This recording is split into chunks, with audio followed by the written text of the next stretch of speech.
I just saw a meme about the release of Bernie Sanders' climate plan, the Green New Deal, and somebody on Twitter saying, you don't think Bernie Sanders is effective? His plan just got released and David Koch is already dead now.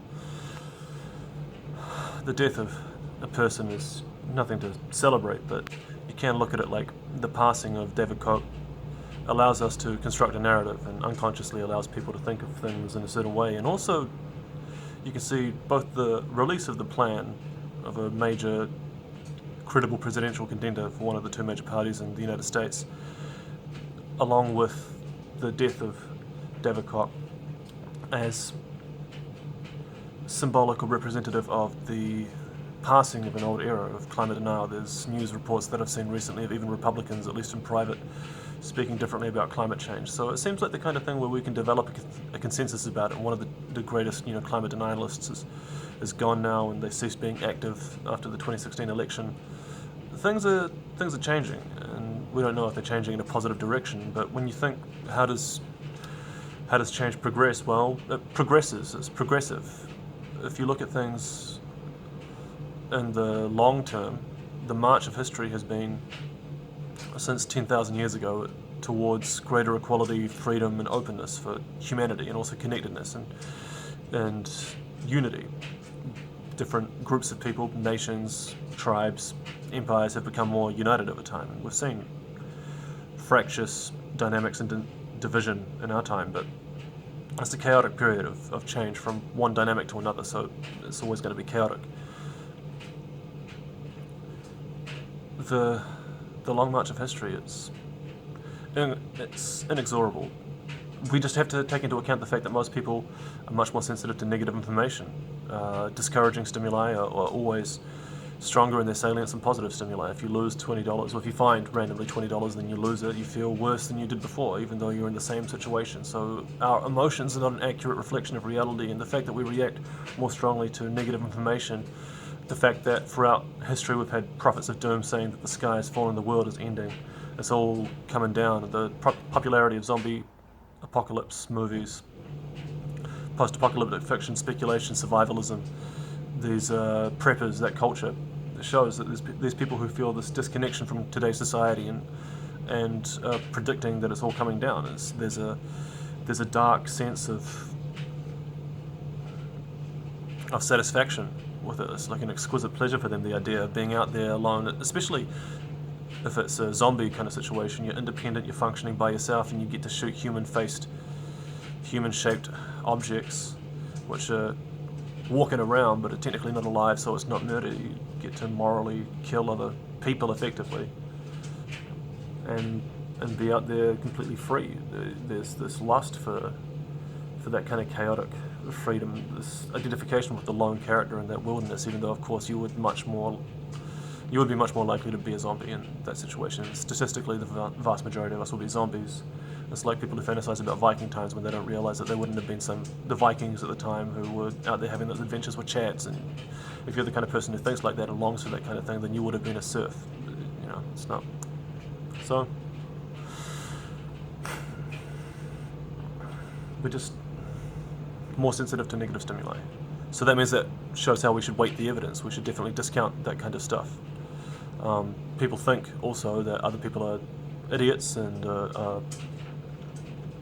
bad intentioned, whereas they judge themselves based on their intentions and judge everybody else based on their actions, even though our actions aren't necessarily representative of the intentions that we would identify with. So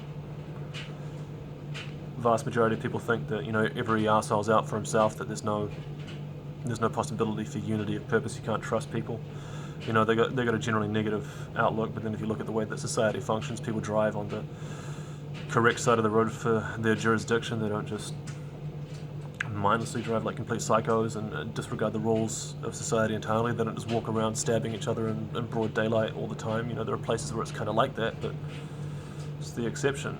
Human society generally functions pretty well, and even those same people who are likely to report that everybody's a monster, when you ask them about themselves, they report good intentions. And of course, everybody believes that they're Everybody just wants to do what's right, mostly. There are psychopaths, there are sociopaths, but we overweight the evidence of those people as well. We think the world is psychopathic. We're afraid. We're afraid, we're paranoid, we're aggressive, we're defensive. And these are the things, they are representative of a problem. The problem is the things themselves, not the thing that they purport to report. They're framed as indications that there's something beyond them that they're a sign of, but really they are a sign of nothing but themselves, which doesn't mean we can disregard it. We have to address this, and you can't address it directly. You have to give them something else to talk about, something else to think about, give the mind something else to focus on, positive news, progress. So yeah, the mind is really skeptical. Humanity is really skeptical. It's not willing to place its trust and hope easily. Then, of course, the cynic can say that humanity is credulous, that idiots are trusting and that people are idiots, and then they can justify their own predatory behaviour. There's different perspectives that people have, but the times are changing. A new world is coming. It's a world of collective purpose and us saving the planet. That's what we need to do. We're getting to a point that everybody knows it. There's a global financial crisis happening already. The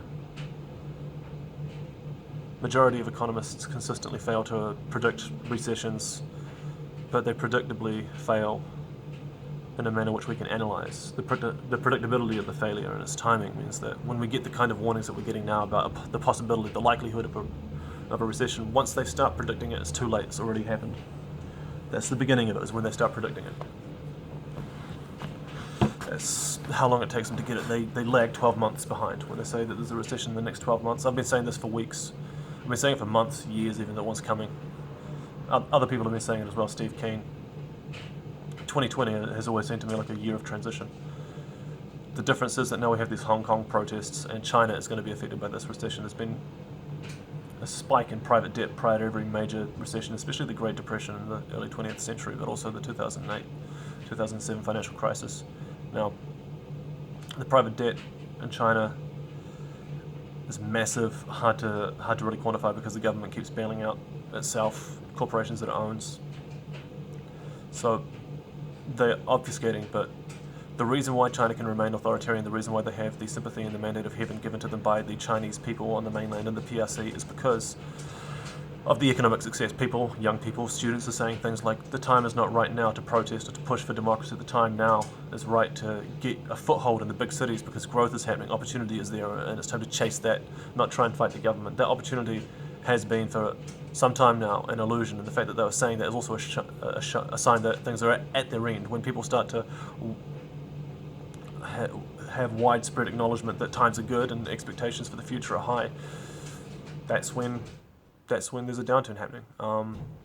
And that means that the economic downturn is going to affect China this time. It's global in a way that hasn't happened before. And that means that there's going to be a revolution in China. The Chinese people will no longer confer the mandate of heaven to Xi Jinping and the Chinese Communist Party if they don't have the economic benefits that give them their sense of legitimacy. And so the revolution is starting now in Hong Kong, and it will spread to the mainland. The Chinese government will not back down. They can't just come in and slaughter everyone. If they do that, the people of Hong Kong have said if you use force, if we burn and you burn with us, that's going to massively take down the Chinese economy. The Chinese are vulnerable. Xi Jinping is vulnerable. The Chinese people are on the verge of a new freedom. So the revolution will be global.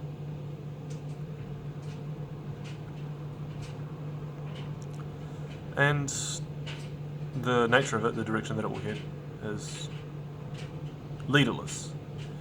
People understand now that revolutions have failed because leaders have seized control, and there's been this fighting between, there's a flat structure which needs to happen. A less hierarchical, much more egalitarian structure has to emerge, and that's going to emerge at a global scale. That's the nature of the revolution. If you look at it in Hong Kong, it's leaderless, it's organised laterally with social media. The failed revolutions of the Arab Spring were the same way. And they put in place bad leaders, but that's not going to happen now. Nobody's going to be on top. Everything's going to be fine.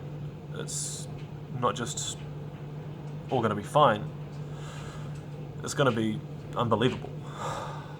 That doesn't mean things aren't going to be bad in the meantime. There's a revolution happening, there's going to be violence. Well, there could be. Things could get really dark. So don't mistake this for the kind of naive optimism that you've heard all these times before. This is taking place and it's unstoppable. I've seen it. So believe it or not, think what you want.